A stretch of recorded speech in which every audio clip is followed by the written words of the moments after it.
ഇന്ന് ഈ സെമിനാർ നടത്തുന്നത് കുറച്ചുകൂടി ഉചിതമാണെന്നും എനിക്ക് തോന്നുന്നു. അതിന്റെ കാരണം ഇന്ന് നെൽസൺ മണ്ടേലയുടെ ജന്മദിനമാണ്. 1918 ജൂലൈ മാസം 18-ാം തീയതി 18/7/18 അദ്ദേഹം ജനിച്ചത്. എന്തുകൊണ്ടാണ് ഇന്ന് നടക്കുന്ന ഈ പരിപാടിക്കൊരു ഔചിത്യമുള്ളത്?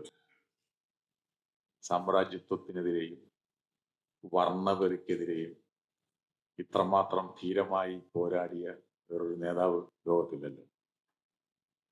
27 വർഷമാണ് അദ്ദേഹം ജയിലിൽ കഴിഞ്ഞത്. 27 വർഷം. പക്ഷെ 27 വർഷം ജയിലിൽ കഴിഞ്ഞെങ്കിലും അദ്ദേഹത്തിന്റെ പോരാട്ട വീര്യം കൂടിയതല്ലാതെ കുറഞ്ഞില്ല എന്ന് നമുക്കറിയാം. അത്തരമൊരു പോരാട്ട വീര്യമാണ് വാസ്തവത്തിൽ ഇന്ന് യുദ്ധത്തിനെതിരായി ലോകത്തിന് വേണ്ടത്. കാരണം ഇവിടെ ടെനിസൻ പറഞ്ഞു ഇച്ചിരി താമസിച്ചു പോയി. അത് ശ്രീ സജിനാഥ് തിരുത്തി താമസിച്ചിട്ടില്ല. ഈ ജർമ്മൻ മിലിറ്ററി സ്ട്രാറ്റജിസ്റ്റ് ഉണ്ട്, കാൾ വോൺ വോൾഫോവിറ്റ്സ് എന്ന അദ്ദേഹത്തിന്റെ പേര്. അദ്ദേഹത്തിന് വളരെ പ്രസിദ്ധമായ ഒരു വാചകമുണ്ട് യുദ്ധത്തെ കുറിച്ച്. War is a continuation of politics by other means എന്നാണ്. War is a continuation of politics by other means. യുദ്ധം എന്നത് രാഷ്ട്രീയത്തിന്റെ മറ്റൊരു രൂപമാണ്. അത്ര മാത്രമേ ഉള്ളൂ. അത് രാഷ്ട്രീയമാണ്. ആ രാഷ്ട്രീയം ഏത് തലത്തിലേക്ക് പോകുന്നു എന്നുള്ളത് മാത്രമാണ് പ്രശ്നം. കാരണം യുദ്ധമാണ് പ്രധാനപ്പെട്ടത്. ഇപ്പൊ നമ്മൾ വേറൊരു ചിന്തകൻ, അതിൽ ലെനിൻ തന്നെ വേറൊരു സന്ദർഭത്തിൽ പറഞ്ഞിട്ടുണ്ട്, ഈ ക്ലോസ്വിറ്റ്സിനെ കുറിച്ച് സൂചിപ്പിച്ചുകൊണ്ട് തന്നെ പറഞ്ഞിട്ടുണ്ട്, peace is pause between wars എന്ന് അദ്ദേഹം പറയും. ഈ സമാധാനം എന്നത് രണ്ട് യുദ്ധങ്ങളിടയ്ക്കുള്ള ഇടവേള മാത്രമാണ് എന്ന് പറയും. അപ്പോൾ യുദ്ധം എന്നത് അത് രാഷ്ട്രീയത്തിന്റെ വേറൊരു രൂപമാണ്. സമാധാനം എന്നത് ഈ രണ്ട് യുദ്ധങ്ങളിടയ്ക്കുള്ള വെറും ഇടവേള മാത്രം എന്ന് പറഞ്ഞാൽ അതിന്റെ അർത്ഥം യുദ്ധമാണ് പ്രധാനപ്പെട്ട ഒരു ആയുധം രാജ്യങ്ങളുടെ, പ്രത്യേകിച്ച് ആഗോള രാഷ്ട്രീയ ക്രമത്തിൽ ആധിപത്യം വഹിക്കുന്ന രാജ്യങ്ങളുടെ ഒരു പ്രധാനപ്പെട്ട ആയുധം യുദ്ധമാണ്. അത് എല്ലാ കാലത്തും ഏതൊക്കെ സാമ്രാജ്യങ്ങൾ ഏതൊക്കെ കാലത്തുണ്ടായിട്ടുണ്ടോ ആ കാലങ്ങളിലെല്ലാം, അത് ബ്രിട്ടീഷ് സാമ്രാജ്യത്വമാവട്ടെ, ഒട്ടോമൻ സാമ്രാജ്യത്വമാവട്ടെ, ഓസ്ട്രോ ഹംഗേറിയൻ സാമ്രാജ്യത്വമാവട്ടെ, എല്ലാ സാമ്രാജ്യത്വ കാലഘട്ടങ്ങളിലും അവരുടെ പ്രധാനപ്പെട്ട ആയുധം യുദ്ധമായിരുന്നു എന്ന് നമുക്ക് കാണാനായിട്ട്. ഇവിടെ നമുക്ക് ഈ ഇവിടെ സൂചിപ്പിക്കപ്പെട്ട 2-3 യുദ്ധങ്ങൾ, അത് 3 വർഷത്തിലേറെയായി തുടരുന്ന ഉക്രൈൻ റഷ്യ യുദ്ധമാവട്ടെ, 21 മാസമായിട്ടും അവസാനിക്കാത്ത വംശഹത്യ എന്ന് അന്തർദേശീയ സമൂഹം ഏകകണ്ഠേന വിശേഷിപ്പിച്ചിട്ടുള്ള ഇസ്രായേൽ പലസ്തീൻ യുദ്ധമാവട്ടെ, അതുപോലെ തന്നെ അവസാനിച്ചോ അവസാനിച്ചില്ലയോ എന്ന് ഇപ്പോഴും പറയാൻ കഴിയാത്ത തരത്തിൽ നിൽക്കുന്ന ഇസ്രായേൽ ഇറാൻ യുദ്ധമാവട്ടെ, ഇതെല്ലാം നമുക്ക് ഈ സന്ദർഭത്തിൽ നിന്നും അടർത്തി മാറ്റി എടുത്താൽ ഇതൊക്കെ രണ്ട് രാജ്യങ്ങൾ തമ്മിലുള്ള യുദ്ധമാണ് എന്ന് നമുക്ക് പറയാൻ. എന്നാൽ വാസ്തവത്തിൽ രണ്ട് രാജ്യങ്ങൾ തമ്മിലുള്ള യുദ്ധമല്ല എന്ന് കുറച്ചുകൂടി ആഴത്തിലേക്ക് നമ്മൾ പരിശോധിച്ചാൽ നമുക്കത് കാണാനായിട്ട് കഴിയും. ഇത് കേവലമായ ഒന്നോ രണ്ടോ രാജ്യങ്ങളുടെ യുദ്ധമല്ല, ചില പ്രദേശങ്ങളുടെ പേരിലുള്ള യുദ്ധമല്ല, മറിച്ച് ഇതിന് ഒരുപാട് ആഴങ്ങൾ ഉണ്ട് എന്ന് നമുക്ക് കാണാനായിട്ട് കഴിയും. അതിൻ്റെ ഏറ്റവും പ്രധാനപ്പെട്ട കാരണം, ഓരോ ആഗോള രാഷ്ട്രീയ ക്രമത്തിലും നേതൃത്വം വഹിക്കുന്ന രാജ്യങ്ങൾ അവരുടെ ആഗോള മേധാവിത്വം നിലനിർത്തുന്നതിന് വേണ്ടി പല പദ്ധതികളും ആവിഷ്കരിക്കും. അത്തരമൊരു പദ്ധതിയുടെ ഫലമാണ് ഇന്നത്തെ യുദ്ധങ്ങൾ എന്ന് നമുക്ക് കാണാം. നമുക്കറിയാം, 2-ാം ലോക മഹായുദ്ധത്തിന് ശേഷം നിലവിൽ വന്ന ഒരു ആഗോള ലോകക്രമത്തിലാണ് നാം ജീവിക്കുന്നത്. അത് നോം ചോംസ്കിയൊക്കെ പോലുള്ളവർ പറയും, ഇപ്പോ നിലനിൽക്കുന്ന ഒരു ലോകക്രമം ഒരു പുതിയ ലോകക്രമമാണ്, ഒരു വേൾഡ് ഗവൺമെന്റ് ആണ് എന്ന് പറയും.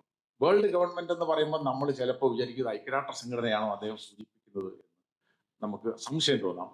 എന്നാൽ ഐക്യരാഷ്ട്ര സംഘടനയല്ല. അദ്ദേഹം പറയുന്ന ലോകക്രമം, വേൾഡ് ഗവൺമെന്റ് എന്ന് പറയുന്നത് ഒരു ഇൻവിസിബിൾ എംപയർ, അദൃശ്യ സാമ്രാജ്യം എന്നൊക്കെ നമുക്കതിനെ പറയാനായിട്ട്. എന്തൊക്കെയാണ് അദൃശ്യ സാമ്രാജ്യമാണോ എന്ന് ചോദിച്ചാൽ അല്ല. പക്ഷെ അവരാണ് ഫലത്തിൽ ആഗോള രാഷ്ട്രീയത്തെ നിയന്ത്രിക്കുന്നത് എന്നുള്ളത് കൊണ്ടാണ് നോം ചോംസ്കി പറയുന്നത് വേൾഡ് ഗവൺമെന്റ് നിലനിൽക്കുന്നുണ്ട്. ആ വേൾഡ് ഗവൺമെന്റിന്റെ തലവൻ എന്ന് പറയുന്നത് ഇപ്പോൾ രണ്ടാം ലോക മഹായുദ്ധത്തിന് ശേഷം അമേരിക്കയാണ്. ഏതൊക്കെയാണ് ആ വേൾഡ് ഗവൺമെന്റിന്റെ ഭാഗം, എന്തൊക്കെയാണ് അതിലൂടെ അവർ ചെയ്യാൻ ശ്രമിക്കുന്നത് നോക്കിയാൽ നമുക്ക് കുറച്ചുകൂടെ കാര്യങ്ങൾ വ്യക്തമായിട്ട്. രണ്ടാം ലോക മഹായുദ്ധത്തിന് ശേഷം യുദ്ധത്തിൽ വിജയിച്ച രാഷ്ട്രങ്ങൾ, റഷ്യ ഉൾപ്പെടെ ഉണ്ട് എന്ന് ഓർത്തുകൊണ്ട് തന്നെ പറയട്ടെ, യുദ്ധത്തിൽ വിജയിച്ച രാജ്യങ്ങൾ രൂപീകരിച്ചതാണ് ഐക്യരാഷ്ട്ര സംഘടന. അതൊരു അന്തർദേശീയ തലത്തിലെ രാഷ്ട്രീയ സംഘടനയാണ് ഐക്യരാഷ്ട്ര സംഘടന മാത്രമല്ല ഈ രാജ്യങ്ങൾ രൂപീകരിച്ചത്. അവർ രൂപീകരിച്ചത് ബ്രെട്ടൻ വുഡ്സ് ഇൻസ്റ്റിറ്റ്യൂഷൻസ് എന്ന് പറയുന്ന ഇന്റർനാഷണൽ ഫിനാൻഷ്യൽ ഓർഗനൈസേഷൻസ് അല്ലെങ്കിൽ ഇന്റർനാഷണൽ ഫിനാൻഷ്യൽ ഇൻസ്റ്റിറ്റ്യൂഷൻസ് IFI രൂപീകരിച്ചു. എന്തൊക്കെയാണ്?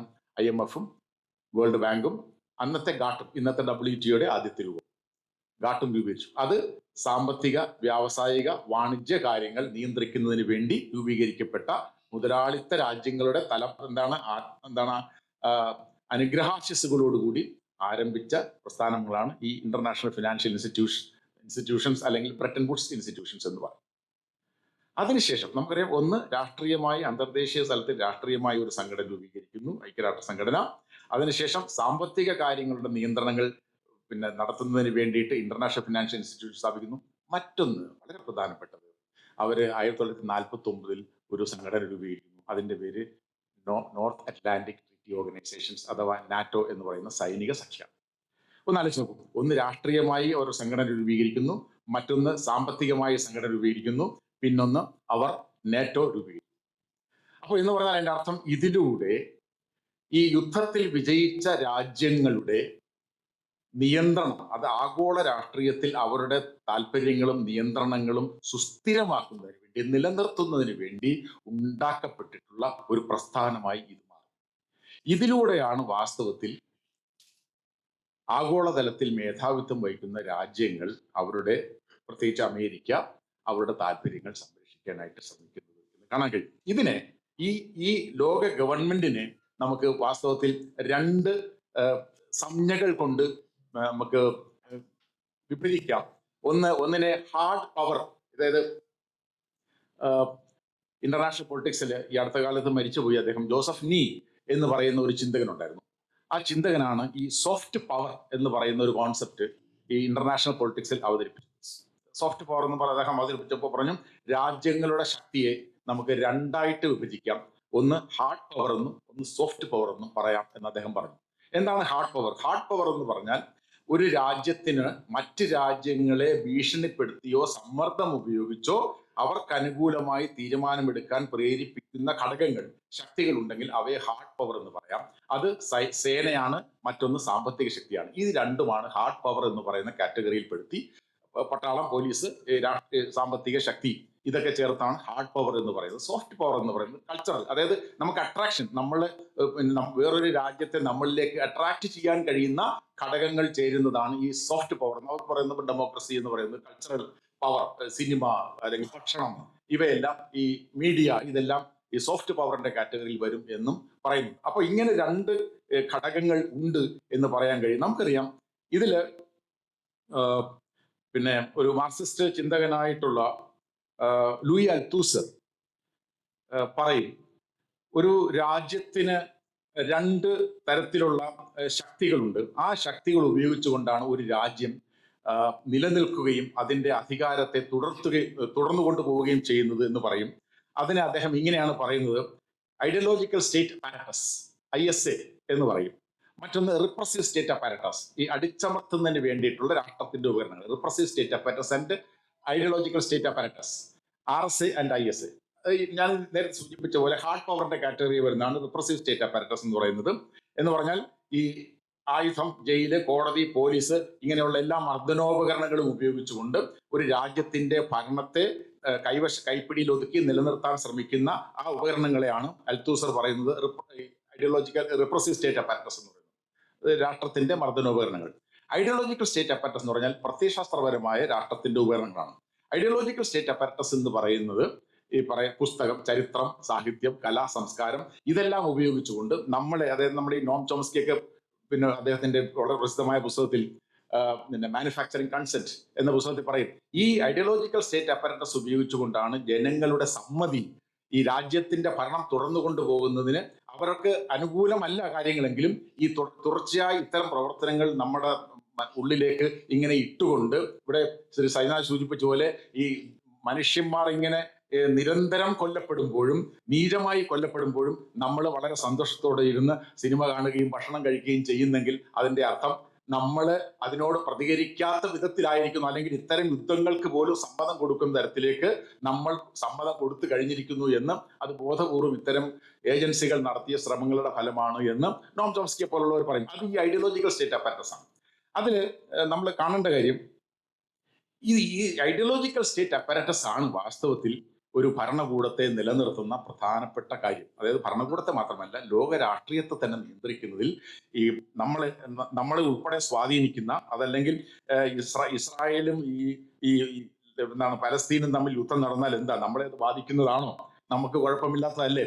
അവിടെ ആളുകൾ മരിക്കുന്നെങ്കിൽ എന്താ കുഴപ്പം? അല്ലെങ്കിൽ റഷ്യ ഉക്രൈനിൽ യുദ്ധം മിസൈലുകൾ ആക്രമിക്കുന്നത് എന്താ കുഴപ്പം? ഇതൊന്നും നമ്മളെ സംബന്ധിക്കുന്ന പ്രശ്നമല്ല എന്ന് നമ്മളെ കൊണ്ട് ബോധ്യപ്പെടുത്തിയത് ഇത്തരം ചില പ്രത്യയശാസ്ത്രപരമായ ഉപകരണങ്ങൾ നമ്മിലേക്ക് ഇട്ടുകൊണ്ട് നമ്മളെ അരാഷ്ട്രീയവൽക്കരിച്ചു കൊണ്ടാണ് എന്നാണ് അതിൽ നിന്ന് നമുക്ക് എല്ലാവർക്കും എന്താണ് ഊഹിച്ചെടുക്കാൻ കഴിയുന്ന കാര്യം. കാരണം നമ്മൾ ഇസ്രായേൽ പാലസ്തീൻ സംഘടന നടന്ന സന്ദർഭത്തിൽ അമേരിക്കയിലെയും ബ്രിട്ടനിലെയും യൂറോപ്പിലെയും ഒക്കെ സർവകലാശാലകളിൽ അവിടുത്തെ കുട്ടികൾ നിരന്തരമായ പോരാട്ടങ്ങൾ, നിരന്തരമായ സമരങ്ങൾ, ക്യാമ്പസുകളുടെ മുമ്പിൽ കുടില് കെട്ടിക്കൊണ്ട് താമസിച്ചുകൊണ്ട് പ്രതിഷേധം നടത്തിയെങ്കിൽ നമ്മുടെ ഇന്ത്യയിലെ ക്യാമ്പസുകളിൽ എത്രയിടങ്ങളിൽ സംഘർഷങ്ങളും അല്ലെങ്കിൽ സമരങ്ങളും ഉണ്ടായി എന്ന് നമ്മൾ പരിശോധിക്കണം. ഇന്ത്യയിലെ ക്യാമ്പസുകൾ പോട്ടെ, ഇനി ഉത്തരേന്ത്യ എന്നൊക്കെ പറയുന്ന സ്ഥലത്ത് അവിടുത്തെ രാഷ്ട്രീയം ഒരു പ്രത്യേക സവിശേഷമായ രാഷ്ട്രീയമാണെന്ന് നമുക്ക് എല്ലാവർക്കും അറിയാം ഏതാണ്ട്. എന്നാൽ കേരളത്തിൽ പോലും ഈ ഇത്തരം ഒരു വലിയ സംഭവങ്ങൾ ഉണ്ടാകുമ്പോൾ മനുഷ്യ മനസാക്ഷിയെ മരവിപ്പിക്കുന്ന തരത്തിൽ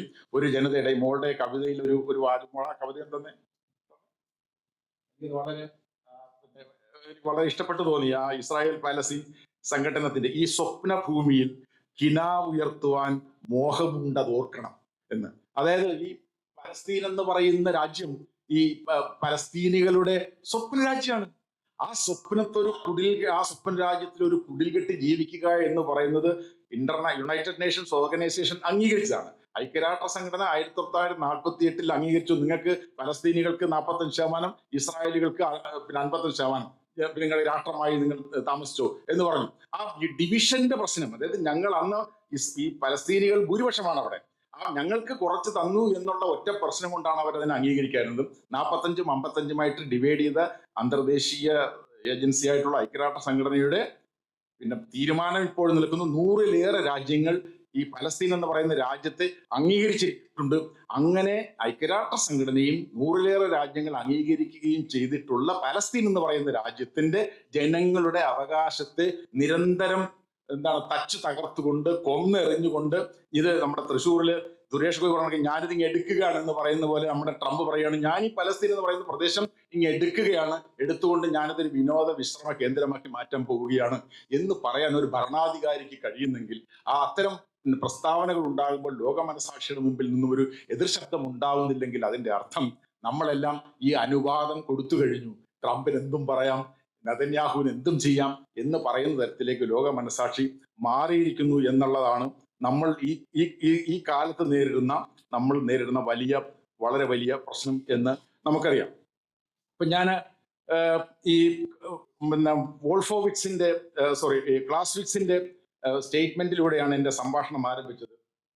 അദ്ദേഹം പറഞ്ഞു, ഈ യുദ്ധം എന്നത് വേറൊരു തരത്തിൽ തുടരുന്ന രാഷ്ട്രീയമാണ് എന്ന്. ഈ ആശയം പിന്നെ ശക്തമായി അതിന് പ്രത്യയശാസ്ത്രപരമായ അടിത്തറ നൽകിയത് മാർക്സും ലെനിനും 21ാം നൂറ്റാണ്ടിൽ ഡേവിഡ് ഹാർവിയുമാണ്. അവരെല്ലാം പറഞ്ഞു കൃത്യമായി, ഇതെന്ന് പറയുന്ന യുദ്ധം എന്ന് പറയുന്നത് കേവലമായ ഒരു രാഷ്ട്രീയമല്ല, അതിനകത്ത് വളരെ ശക്തമായ ഒരു സാമ്രാജ്യത്വ ഘടകം ഈ യുദ്ധങ്ങളിലെല്ലാം ഉണ്ട് എന്ന് വളരെ ശക്തമായി പറയുകയും, ആ ശക്തമായ സാമ്രാജ്യത്വ സാന്നിധ്യം നമ്മൾ 1945 മുതൽ കാണുന്നുണ്ട് എന്ന് കൃത്യമായി പറയാൻ മനസ്സിലാക്കാൻ കഴിയും. ഇവിടെ നമ്മൾ യുദ്ധത്തെക്കുറിച്ച് മനസ്സിലാക്കേണ്ട ഒരു പ്രധാനപ്പെട്ട കാര്യം, ഞാനിവിടെ സൂചിപ്പിച്ച പോലെ ഇതൊരു രാഷ്ട്രീയത്തിന്റെ തുടർച്ചയാണ്. എങ്ങനെയൊക്കെയാണ് യുദ്ധം വരുന്നത്? നമുക്കറിയാം, നേരിട്ട് ആയുധങ്ങൾ എടുത്തുകൊണ്ട് നടത്തുന്ന യുദ്ധം.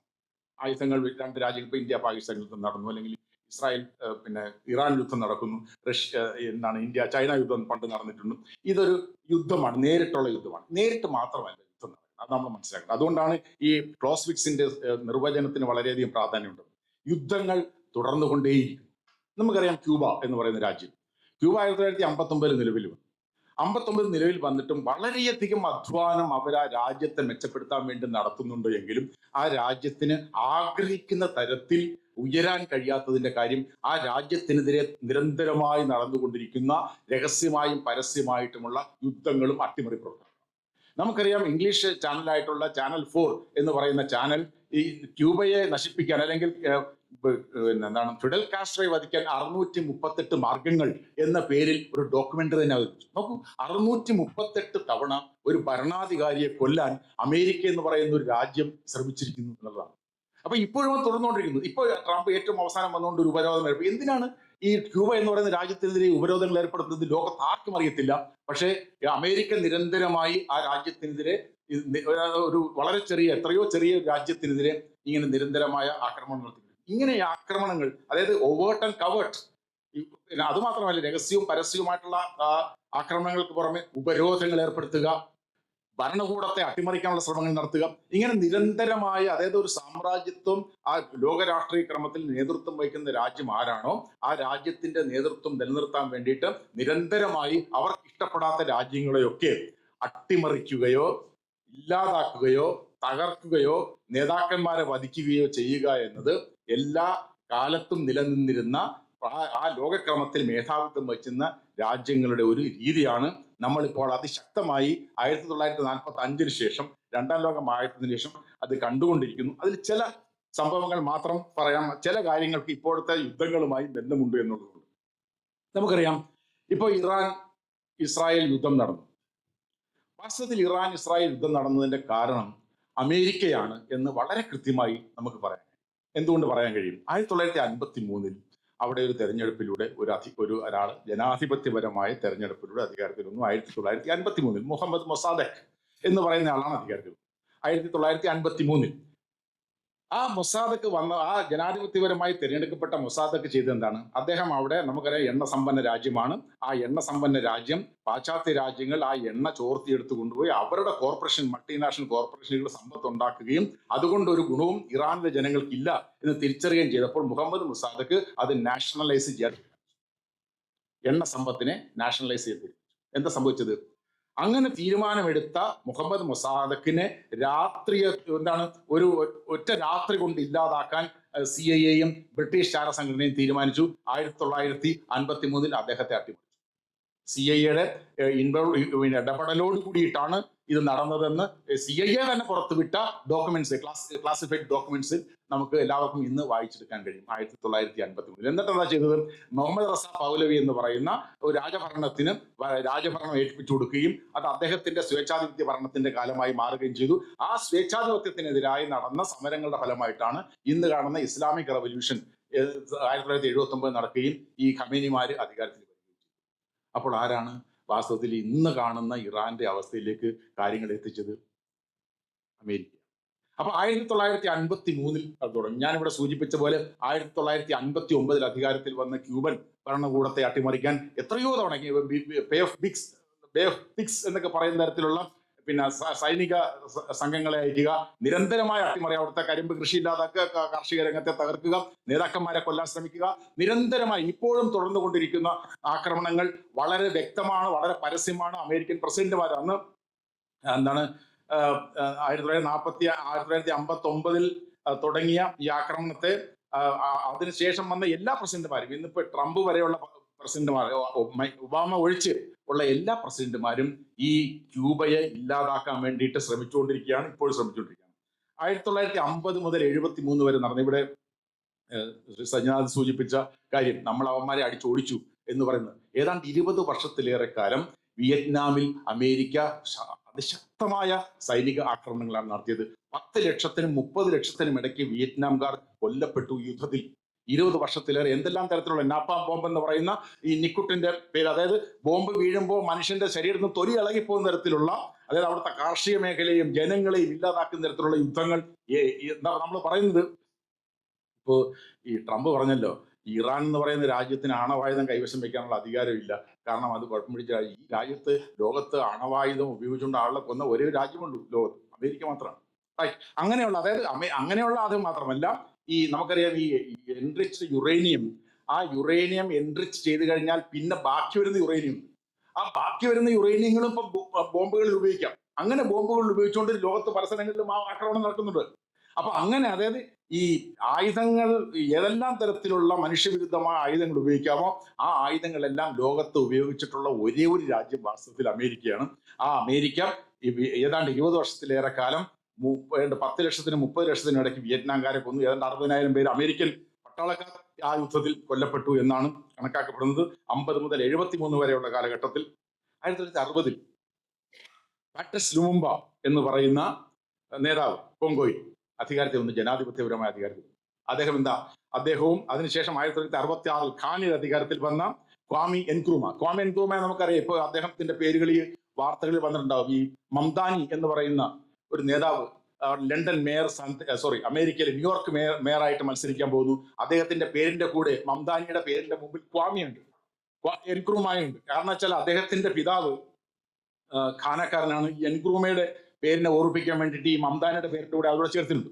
അപ്പൊ ഞാൻ പറഞ്ഞു വരുന്നത്, ഈ ഖാനയിലും കോങ്കോയിലും അധികാരത്തിൽ വന്ന പാട്രിസ് ലുമുംബയെയും ക്വാമി എൻക്രൂമയെയും അവർ രണ്ടുപേരെയും അധികാരത്തിൽ നിന്ന് പുറത്താക്കിയത് എന്തുകൊണ്ടാണ്? ആ രാജ്യങ്ങൾ ധാതു സമ്പന്നമായ രാജ്യങ്ങളാണ്. ആ ധാതു സമ്പത്ത് ദേശസാൽക്കരിക്കാൻ വേണ്ടിയിട്ട് തീരുമാനമെടുത്തപ്പോഴാണ് ഈ ക്വാമി എൻക്രൂമയെയും പാട്രിസ് ലുമുംബ എന്ന് പറയുന്ന, ക്വാമി എൻക്രൂമയെ ഈ പ്രതിപക്ഷത്തിന്റെ കയ്യിൽ പിടിച്ചു കൊടുത്ത് അവർ അടിച്ചു കൊല്ലുകയായിരുന്നു. അപ്പൊ ആരാ ചെയ്ത്? അമേരിക്കയാണ്. അമേരിക്ക ചെയ്തെന്നുള്ള തെളിവെന്താണ്? അമേരിക്ക തന്നെ പുറത്തുവിട്ട, CIA തന്നെ പുറത്തുവിട്ട ക്ലാസിഫൈഡ് ഡോക്യുമെന്റിൽ വളരെ കൃത്യമായി പറയുന്നുണ്ട്. ഒരു നേതാവ് തന്നെ, അന്നത്തെ CIA നേതാവുണ്ട്, ഈ ക്വാമി എൻക്രൂമ, ഈ പാട്രിസ് ലുമുംബ എന്ന് പറയുന്നത് പേ പിടിച്ച നായാണ്, അദ്ദേഹത്തെ ഇല്ലാതാക്കണം എന്നുള്ള തരത്തിൽ പറഞ്ഞ സ്റ്റേറ്റ്മെന്റുകൾ വരെ നമ്മൾ കാണുന്നുണ്ട്. ഞാൻ പറഞ്ഞു വരുന്നത് എൻ്റെ അർത്ഥം, അതായത് 1953-ൽ തുടങ്ങിയ ഈ ആക്രമണങ്ങൾ, 1973-ൽ അലന്റെ ചിലിയിൽ അലന്റെയുടെ ഭരണകൂടത്തെ അട്ടിമറിച്ചത് CIA ആണ് എന്ന് നമുക്കറിയാം. ഞാൻ ഈ പറഞ്ഞു വരുന്നത്, ഈ ഒരു അതായത് ഒരു ലോകത്തിന്റെ നേതൃത്വം വഹിക്കുന്ന രാജ്യം, ആ രാജ്യത്തിന്റെ അധീശത്വം നിലനിർത്താൻ വേണ്ടി അവർക്കെതിരായി അധികാരത്തിൽ വരുന്നവരെയോ അല്ലെങ്കിൽ അവരുടെ താല്പര്യങ്ങൾ സംരക്ഷണത്തിനെതിരായി നിലനിൽക്കുന്നവരെയോ ഇല്ലാതാക്കാൻ നിരന്തരമായി ശ്രമിച്ചുകൊണ്ടിരിക്കുന്നു എന്ന് പറയാൻ വേണ്ടിയിട്ടാണ് എനിക്ക് ഈ ഇസ്രായേൽ പാലസ്തീനിലേക്കും ഈ റഷ്യ ഉക്രൈനിലേക്കും വരണം എന്നുള്ളതുകൊണ്ടാണ് ഞാൻ ഈ കാര്യങ്ങൾ പെട്ടെന്ന് വളരെ സൂചിപ്പിച്ചു പോകുന്നത്. 1979-ൽ റഷ്യ അഫ്ഗാനിസ്ഥാനിൽ ഇടപെട്ടു. അങ്ങനെ റഷ്യ അഫ്ഗാനിസ്ഥാനിൽ ഇടപെട്ടപ്പോൾ അതിനെതിരായി ഈ ജിഹാദികളെ, മുജാഹിദീനുകളെ പരിശീലിപ്പിച്ചത്, ആയുധം കൊടുത്തത്, സമ്പത്ത് കൊടുത്തത്, താവളങ്ങൾ കൊടുത്തത് അമേരിക്ക. ഇന്ന് കാണുന്ന തരത്തിൽ ഇന്ന് ഈ ഇസ്ലാമിക ഭീകരവാദം എന്ന് നാഴികയ്ക്ക് 40 വട്ടം അലമുറയിടുന്ന അമേരിക്കയും പാശ്ചാത്യ ശക്തികളും ഉൾപ്പെടെയുള്ള വിഭാഗങ്ങളാണ് വാസ്തവത്തിൽ ഈ പറഞ്ഞ തരത്തിലുള്ള ഭീകരവാദ സംഘങ്ങളെ സൃഷ്ടിച്ചു വിട്ടത് എന്ന് നമുക്ക് എല്ലാവർക്കും അറിയാം. 1979-ൽ റഷ്യക്കെതിരായി അവർ തുടങ്ങി വെച്ച കലാപരിപാടിയാണ് വാസ്തവത്തിൽ ഈ ജിഹാദിസം എന്ന് പറയുന്ന സംഭവം എന്ന് നമ്മൾ തിരിച്ചറിയേണ്ടതുണ്ട്. 2002-ൽ വെനസ്വേലയിൽ ഷാവസിനെ അട്ടിമറിക്കാൻ ശ്രമിച്ചു. പക്ഷെ ജനങ്ങൾ അതിനെതിരായി ശക്തമായി വന്നപ്പോൾ തിരിച്ച് ഷാവസ് അധികാരത്തിൽ വന്നു. 2003-ൽ നമുക്കറിയാം, 2003-ൽ വരുമ്പോൾ ഒരു കുറച്ചുകൂടെ ഒരു സവിശേഷതയുണ്ട്. നമുക്കറിയാം 2003 എന്ന് പറയുന്നത് 2001-ന് ശേഷമുള്ള 9/11 എന്ന് പറയുന്ന ഈ ന്യൂയോർക്കിലെ ട്വിൻ ടവർ ഒക്കെ ആക്രമണത്തിന് വിധേയമാക്കിയതിനു ശേഷമുള്ള ഒരു കാലം. അപ്പൊ അവിടെ ഈ സന്ദർഭത്തിൽ അമേരിക്കൻ ഭരണകൂടം എടുക്കുന്ന ഒരു തീരുമാനമുണ്ട്. അവർ പറഞ്ഞു, അതായത് ഡിക് ചെനി എന്ന് പറയുന്ന ബുഷിന്റെ vice president Dick Cheney, Paul Wolfowitz, Condoleezza Rice എന്നൊക്കെ പറയുന്ന വലിയ നേതാക്കന്മാർ, അവർ നാഷണൽ സെക്യൂരിറ്റി അഡ്വൈസറായിട്ടും മറ്റൊക്കെ ഇരുന്നവർ, അവരെല്ലാം ഇവർ ഈ 2000 തുടങ്ങുന്ന സന്ദർഭത്തിൽ 1990-കളുടെ അവസാനം ഒരു സമ്മേളനം നടത്തുകയും ചർച്ച നടത്തുകയും ഒരു ഡ്രാഫ്റ്റ് ഉണ്ടാക്കി. ആ ഡ്രാഫ്റ്റിന്റെ പേര് ഇങ്ങനെയാണ്: project for new American century. അതായത് അവർ പറഞ്ഞത് ഈ 2020-ാം നൂറ്റാണ്ടിന്റെ ആദ്യ പകുതി ബ്രിട്ടന്റേതായി, രണ്ടാമത്തെ പകുതി മാത്രമാണ് നമുക്ക് നിയന്ത്രിക്കാനായിട്ടുണ്ടായിരുന്നത്. ഈ 21-ാം നൂറ്റാണ്ട് പൂർണ്ണമായും നമ്മുടെ നിയന്ത്രണത്തിലേക്ക് കൊണ്ടുവരണം. അങ്ങനെ കൊണ്ടുവരണമെങ്കിൽ ഞങ്ങൾ അതിനൊരു പദ്ധതി ഉണ്ടാക്കിയിട്ടുണ്ട്. ആ പദ്ധതിയുടെ പേരാണ് project for new American century അഥവാ PNAC. ഈ ഡിക് ചെനി, പോൾ വോൾഫോവിറ്റ്സ്, ഈ പറഞ്ഞ കൊണ്ടോലിസ റൈസ് മുതലായ ആളുകൾ ചേർന്ന് രൂപം നൽകിയതാണ്. അവരതിലൂടെ പറഞ്ഞെന്താണ്, നമുക്ക് ഈ അങ്ങനെ ഈ അമേരിക്കയുടെ നൂറ്റാണ്ടായി ഇത് മാറ്റണമെങ്കിൽ നമുക്കെതിരായി അധികാരത്തിലിരിക്കുന്ന ഭരണകൂടങ്ങളെ നമ്മൾ ഇല്ലാതാക്കണം എന്ന് പറഞ്ഞാൽ റഷ്യൻ ചേഞ്ച് എന്ന് പറയുന്നത്. നമുക്കിപ്പോ ഈ അടുത്ത കാലത്ത് ഇസ്രായേൽ യുദ്ധത്തിന്റെ സമയത്തൊക്കെ നമ്മൾ കേട്ട വാക്കാണ് റഷ്യൻ ചേഞ്ച്. ഭരണകൂടത്തിന്റെ മാറ്റം, നമുക്കെതിരായി നിൽക്കുന്ന ഭരണകൂടങ്ങളെ അട്ടിമറിക്കണം. അങ്ങനെ ഭരണകൂടത്തെ അട്ടിമറിക്കുന്നതിന് വേണ്ടിയിട്ട് ശ്രമിച്ചുകൊണ്ടിരിക്കുമ്പോഴാണ് 2001 ഈ പിന്നെ അൽ-ഖയ്ദയുടെ ആക്രമണം ഉണ്ടാകുന്നത്. അങ്ങനെ ആക്രമണം ഉണ്ടായപ്പോൾ ഈ വെസ്ലി ക്ലാർക്ക് എന്ന് പറയുന്ന അന്നത്തെ അമേരിക്കൻ സേനയുടെ കമാൻഡർ ആയിട്ടുള്ള വെസ്ലി ക്ലാർക്ക് അമേരിക്കൻ ഭരണകൂടത്തിന് മുമ്പിൽ ഈ പ്രോജക്ട് ഫോർ ന്യൂ അമേരിക്കൻ സെഞ്ചുറിയുടെ ചുവട് പിടിച്ചുകൊണ്ട് അമേരിക്കൻ ഭരണകൂടത്തിന്റെ മുമ്പിൽ ഒരു നിർദ്ദേശം വെച്ചു. നമുക്ക് 5 വർഷം കൊണ്ട് 7 ഭരണകൂടങ്ങളെ അട്ടിമറിക്കണം. അതല്ലെങ്കിൽ നമ്മൾ ആഗ്രഹിക്കുന്ന തരത്തിൽ 21-ാം നൂറ്റാണ്ട് നമ്മുടേതാവില്ല. 5 വർഷം കൊണ്ട് 7 ഭരണകൂടങ്ങളെ അട്ടിമറിക്കണം. അത് ഏതൊക്കെയാണ്? ഇറാഖുണ്ട്, ഇറാനുണ്ട്, സിറിയയുണ്ട്, ലിബിയയുണ്ട്. അങ്ങനെയുള്ള രാജ്യങ്ങളെയൊക്കെ അട്ടിമറിച്ചാൽ മാത്രമേ നമുക്ക് 21-ാം നൂറ്റാണ്ട് നമ്മുടെ നൂറ്റാണ്ടാക്കി മാറ്റാൻ കഴിയൂ. അപ്പൊ അങ്ങനെ ഈ പദ്ധതി അംഗീകരിക്കപ്പെട്ടു. വെസ്ലി ക്ലാർക്ക് എന്ന് പറയുന്ന കമാൻഡർ അവതരിപ്പിച്ച പദ്ധതി അംഗീകരിക്കപ്പെട്ടപ്പോൾ അത് നടപ്പിലാക്കുന്നതിന് വേണ്ടിയിട്ടാണ് അവർ പിന്നാലെ ചില പദ്ധതികൾ ആവിഷ്കരിച്ചു തുടങ്ങിയത്. ആ പദ്ധതിയിലെ ഒന്നാമത്തെ രക്തസാക്ഷിയാണ് സദ്ദാം ഹുസൈൻ. എന്താ പറഞ്ഞത്? അമേരിക്ക പറഞ്ഞത് എന്താണ്? അമേരിക്ക പറഞ്ഞു, ഈ ഇറാഖ് എന്ന് പറയുന്ന രാജ്യത്തിന്റെ കയ്യിൽ ജനങ്ങളെ കൂട്ടക്കൊല ചെയ്യുന്നതിന് വേണ്ടിയിട്ട് എന്താണ് വെപ്പൺസ് ഓഫ് മാസ് ഡിസ്ട്രക്ഷൻ, കൂട്ടക്കൊല ചെയ്യുന്നതിനുള്ള മാരകായുധങ്ങൾ കുന്നുകൂട്ടി വെച്ചിട്ടുണ്ട് എന്നാണ്. അങ്ങനെ പിന്നെ അന്നത്തെ നമുക്കറിയാം, ഇത്തരം ആയുധങ്ങൾ ആളുകളെ കൂട്ടക്കൊല ചെയ്യുന്നതിന് വേണ്ടിയിട്ടുള്ള ആയുധങ്ങൾ കൂട്ടിവെച്ചിട്ടുണ്ടെങ്കിൽ അത് പരിശോധിച്ച് കണ്ടുപിടിച്ച് റിപ്പോർട്ട് നൽകുന്നതിന് വേണ്ടിയിട്ടുള്ള ഉണ്ടാക്കപ്പെട്ടിട്ടുള്ള ഒരേ ഒരു ഏജൻസി ലോകത്തുള്ളത് ഇന്റർനാഷണൽ അറ്റോമിക് എനർജി ഏജൻസിയാണ്. ഹാൻസ് ബ്ലിക്സ് എന്ന് പറയുന്ന ആളായിരുന്നു അന്ന് അതിന്റെ നേതാവ്. ഈ ഇന്റർനാഷണൽ അറ്റോമിക് എനർജി ഏജൻസി പഠിച്ച പണി 18 നോക്കിയിട്ടും അവിടെ വെപ്പൺസ് ഓഫ് മാസ് ഡിസ്ട്രക്ഷൻ ഉണ്ട് എന്ന് കണ്ടെത്താൻ കഴിഞ്ഞില്ല.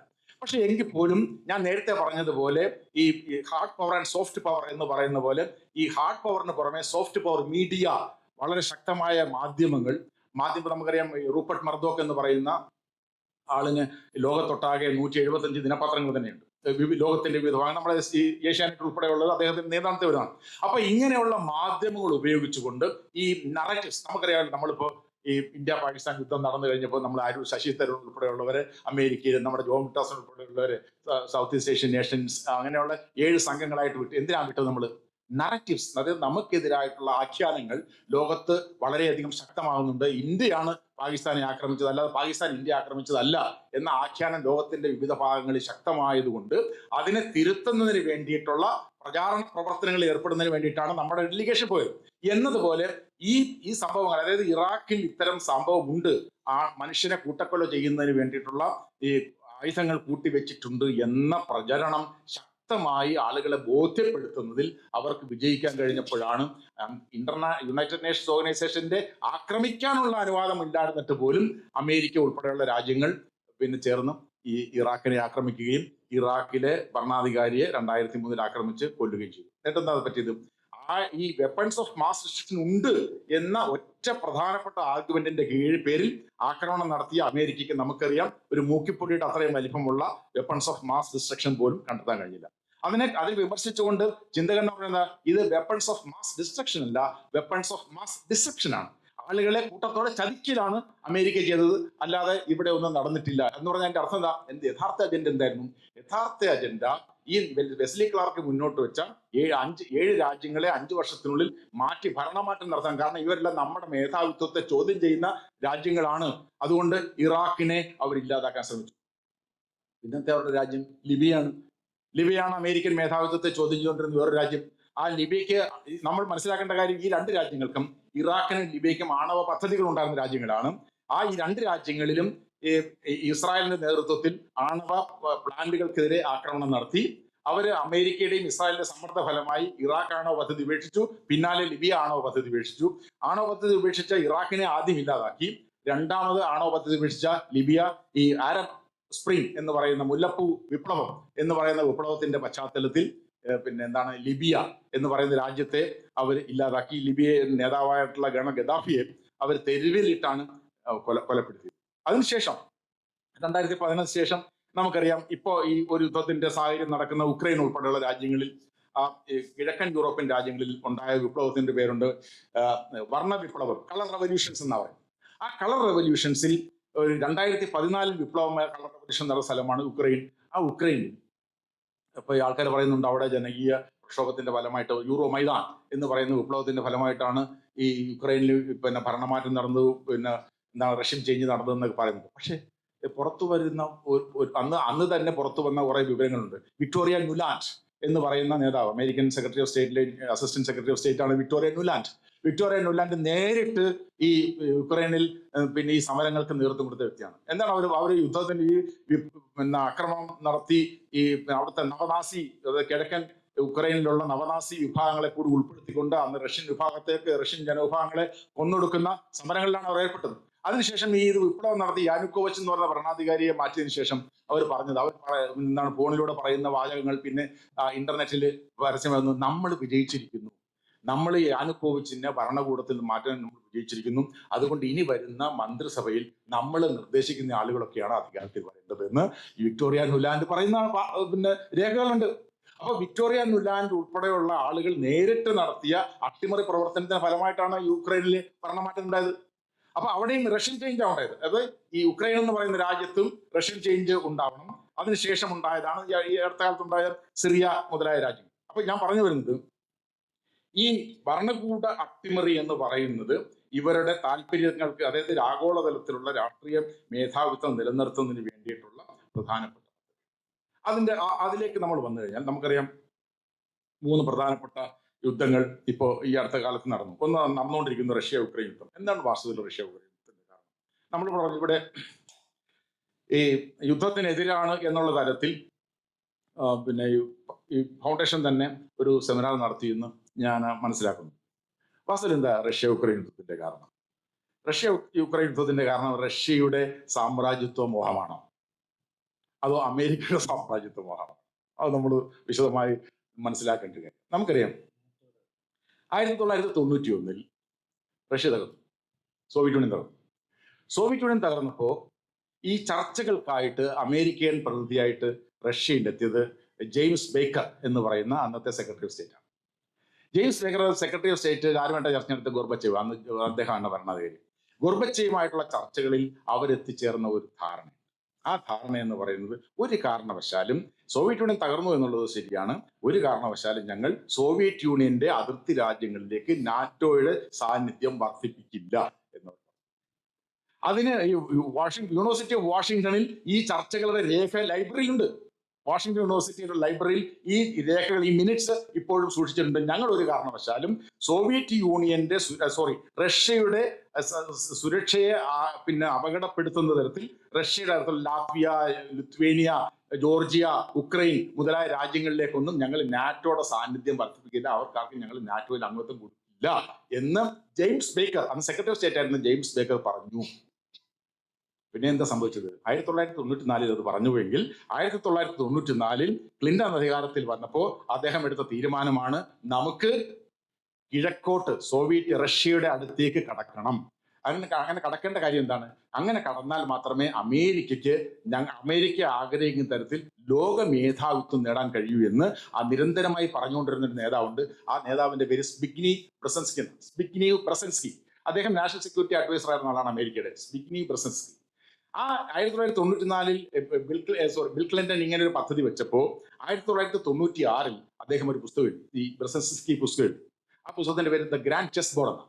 ആ ഗ്രാൻഡ് ചെസ് ബോർഡ് എന്ന് പറയുന്ന പുസ്തകത്തിൽ അദ്ദേഹം പറയുന്നുണ്ട്, നിങ്ങൾ റഷ്യയെ ചുറ്റിവളഞ്ഞാൽ മാത്രമേ, റഷ്യയെ ദുർബലപ്പെടുത്തിയാൽ മാത്രമേ നമുക്ക് ആഗോള മേധാവിത്വം നേടാൻ കഴിയൂ. ആ റഷ്യയെ ചുറ്റിവളയുക എന്ന് പറയുന്നത് റഷ്യയെ വെറുതെ ചുറ്റിവളയുക എന്നുള്ളതല്ല, റഷ്യയെ ദുർബലമാക്കുന്നതിലൂടെ നമുക്ക് ആ ചൈനയെ കൂടി കീഴടക്കിയാൽ മാത്രമേ നമുക്ക് ആഗോള മേധാവിത്വം ആർജിക്കാൻ കഴിയൂ. അതുകൊണ്ട് ഈ ഗ്രാൻഡ് ചെസ് ബോർഡ് എന്ന പദ്ധതിയിൽ, വളരെ കൃത്യമായ പദ്ധതി സ്പിഗ്നി ബ്രസൻസ്കി എന്ന് പറയുന്ന നേതാവ് വളരെ കൃത്യമായി എഴുതി വെച്ചിട്ടുണ്ട്. ആ പുസ്തകം ഇന്റർനെറ്റിൽ പോലും എനിക്ക് തോന്നുന്നത് ലഭ്യമാണ്. അത് വായിച്ചു നോക്കിയാൽ നമുക്ക് ഈ അമേരിക്ക എന്താണ് ഇതിലൂടെ ഉദ്ദേശിക്കുന്നത് എന്ന് മനസ്സിലാക്കാൻ കഴിയും. അപ്പൊ ഇങ്ങനെ 1994 അദ്ദേഹം മുന്നോട്ട് വയ്ക്കുന്നു. അതിനുശേഷം ക്രമേണ ഓരോ രാജ്യങ്ങളെയായിട്ടും നേറ്റോയിലെ അംഗത്വം കൊടുക്കാൻ തീരുമാനിക്കുന്നു. 2007 മ്യൂണിക്കിൽ നടന്ന സമ്മേളനത്തിൽ വെച്ച്, ഈ സെക്യൂരിറ്റി കോൺഫറൻസ് ഉണ്ട് ജർമ്മനിയിലെ മ്യൂണിക്കിൽ, ആ ആ സെക്യൂരിറ്റി കോൺഫറൻസിൽ പങ്കെടുക്കവേ പുടിൻ പറഞ്ഞു, നിങ്ങൾ ഇപ്പോൾ കാണിക്കുന്നത് ഒരു വാഗ്ദാന ലംഘനമാണ്. ഈ റഷ്യ എന്ന് പറയുന്ന രാജ്യത്തിന്റെ സുരക്ഷ റഷ്യയെ സംബന്ധിച്ച് വളരെ പ്രധാനപ്പെട്ടതാണ്. നിങ്ങൾ തന്ന വാഗ്ദാനത്തിന് വിരുദ്ധമായി ഞങ്ങളുടെ ചുറ്റുമുള്ള രാജ്യങ്ങളെ നാറ്റോയിലോട്ട് ചേർക്കുക എന്ന് പറഞ്ഞാൽ അപകടകരമായ കാര്യമാണ്. യുക്രൈൻ എന്ന് പറയുന്ന രാജ്യത്തേക്ക് നാറ്റോ വന്നു കഴിഞ്ഞാൽ മോസ്കോ എന്ന് പറയുന്ന രാജ്യത്തിനെ ആക്രമിക്കുന്ന ഒരു പ്രശ്നമേ അല്ല. അപ്പൊ റഷ്യ എന്ന് പറയുന്ന രാജ്യത്തിന്റെ സുരക്ഷയെ അപകടപ്പെടുത്തുന്ന തരത്തിലുള്ള നാറ്റോ വ്യാപനത്തെ ഞങ്ങൾ കയ്യും കെട്ടി നോക്കി നിൽക്കില്ല എന്ന് 2007 മ്യൂണിക് സമ്മേളനത്തിൽ പുടിൻ വളരെ വ്യക്തമായി പറഞ്ഞു. പക്ഷെ ഈ പറഞ്ഞ കാര്യങ്ങളൊക്കെ ഉണ്ട് എങ്കിലും നിരന്തരമായി അവർ ഈ ആക്രമണങ്ങൾ നടത്തിക്കൊണ്ടിരിക്കുകയും 2014 നടന്ന ഈ ആക്രമണമൊക്കെ ഉണ്ടായപ്പോഴാണ് തീർച്ചയായിട്ടും റഷ്യക്ക് അവരുടെ സുരക്ഷ ഉറപ്പാക്കുന്നതിന് വേണ്ടി നടത്തിയ നീക്കമാണ് വാസ്തവത്തിൽ ഈ സ്പെഷ്യൽ ഓപ്പറേഷൻ എന്ന് പറയുന്ന കാര്യം. ആ സ്പെഷ്യൽ ഓപ്പറേഷനിൽ ഈ വാസ്തവത്തിൽ ഫെബ്രുവരി മാസം യുദ്ധം തുടങ്ങി, മാർച്ച് മാസം തന്നെ യുദ്ധം അവസാനിപ്പിക്കുന്നതിനുള്ള ചർച്ചകൾ നടത്തിയതാണ്. പക്ഷേ ആ ചർച്ചകളിൽ നിന്നും ഈ യുക്രൈനെ പിടിച്ചു മാറ്റിയത് യൂറോപ്യൻ യൂണിയനും അമേരിക്കയും. ജെഫ്രി സാക്സ് എന്ന് പറയുന്ന ഒരു സാമ്പത്തിക ശാസ്ത്രജ്ഞനുണ്ട്, തന്ത്രജ്ഞനുണ്ട്. അദ്ദേഹത്തിന്റെ ഒരുപാട് ചർച്ചകൾ യൂട്യൂബുകളിലുണ്ട്. അദ്ദേഹം ഈ കിഴക്കൻ യൂറോപ്യൻ രാജ്യങ്ങളിലെ ഉപദേഷ്ടാവായി നിരന്തരം, അതായത് ഈ 1991 ചർച്ചകൾ നടക്കുമ്പോൾ ഈ റഷ്യയിൽ ഉണ്ടായിരുന്ന വ്യക്തിയാണ് ജെഫ്രി സാക്സ് ഈ വിവരങ്ങളെല്ലാം വളരെ ശക്തമായി പറയുന്ന കാര്യങ്ങൾ നമുക്ക് അറിയാം. അപ്പൊ ഞാൻ പറഞ്ഞു വരുന്നത്, ഇത് കേവലമായ റഷ്യ യുക്രൈൻ എന്ന് പറയുന്ന രണ്ട് രാജ്യങ്ങൾ തമ്മിലുള്ള യുദ്ധമല്ല, മറിച്ച് അമേരിക്ക വാസ്തവത്തിൽ റഷ്യയുടെ മുകളിൽ അടിച്ചേൽപ്പിച്ച യുദ്ധമാണ് റഷ്യ യുക്രൈൻ യുദ്ധം